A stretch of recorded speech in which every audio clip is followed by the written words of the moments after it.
Hello, I am Dr. Michele Pfannenstiel, and I am so glad that you have joined us today. It is a great day around here at Dirigo Food Safety, and we are delighted to be bringing you information about supplier approval programs and supply chain preventive controls and all that good sort of stuff. So that's what we're talking about this week. I am Dr. Michele Pfannenstiel. I'm the CEO around these parts. I love running my own business and I love bringing all that entrepreneurship information to my clients and to my audience out there on social media because believe it or not, we have suppliers here. I mean, I run a consulting company, but guess what? I have suppliers. And so I still have all of these conversations that you guys all have so that so I want you to know that we're having these conversations too. Maybe it's around services and not food, but it's still kind of the same conversation. And so that gets us into supply chain. Well, as many of you out there know, I am a veteran, and I did food inspection in the Army. That's what Army veterinarians do. So I'm actually a veteran veterinarian, or a vet squared, which a lot of people find funny. And there are not too many of us out there. But what's really interesting is Napoleon coined the phrase "an army travels on its stomach," which is why the Army veterinarians are there to make sure that we don't have foodborne illness. But I will tell you that your company lives and dies on its supply chain and the logistics around your supply chain. If you don't get your raw materials into your plant, you can't make anything. And I think everybody knows that, right? So supplier approval programs are all about getting your supplies to you, the right supplies, the right way at the right time, okay? And that is, I'm not going to lie, more than just a food safety conversation. You have to understand billing and logistics and all of the things that go into, having things show up in the right way. And so when we talk supplier approval programs around here at Dirigo Food Safety, your supplier doesn't just have to get you the right ingredients, they have to get you the right ingredients the right way. And last week we talked about specifications.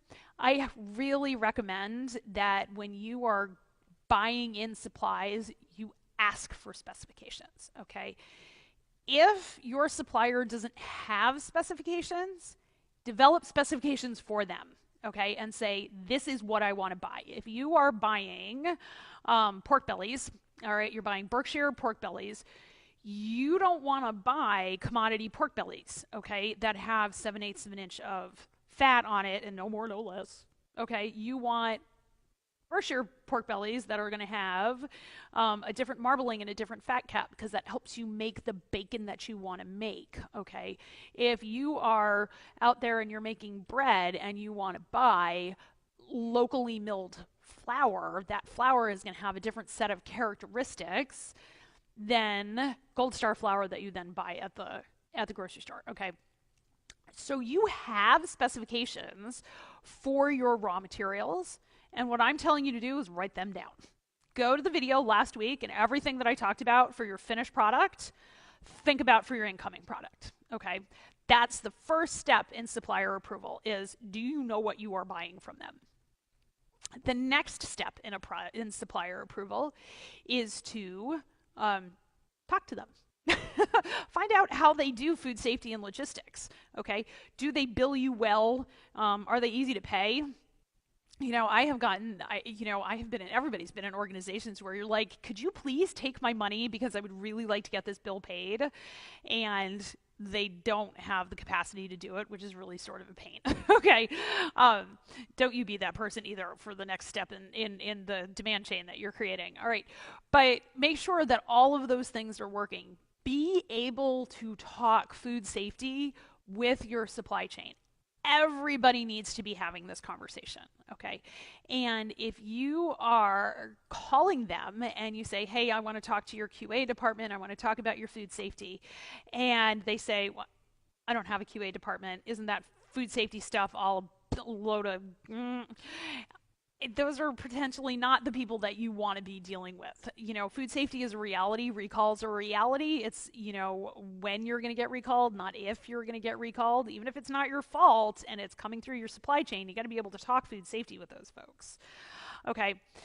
That stuff matters. It doesn't matter The only thing that matters is not the food, the wholesomeness of the product that you're getting. Of course, that's really important, but unless you can have confidence that that wholesomeness is going to continue, that's not somebody you need to use in your supply chain. Okay.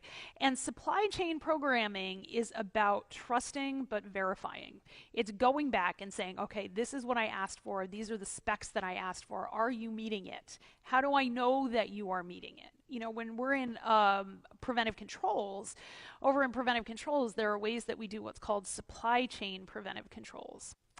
And those supply chain preventive controls have a lot of monitoring associated with them. I mean, it's like having a critical control point for your supply chain. And you got to have a lot of documentation associated with that, and not everybody needs that, but that's the kind of thing that we got to start looking at, because letters of guarantee, certificates of analysis, and that sort of thing, those all roll up into supply chain programs. You have got to know who you are buying from. Okay. Now, of course, here at Dirigo Food Safety, we have great ways of doing this to do supplier approval. I'd be happy to share them with you. Drop us a line at info@dirigofoodsafety.com, and we would love to share that out with you, talk to you about your supply chain, all that good sort of stuff. So give us a holler. We're info@dirigofoodsafety.com, or call us at 517-3920 in the 207 area code, because it's a great day to be in Maine. Thanks so much, everybody, and you have a great week.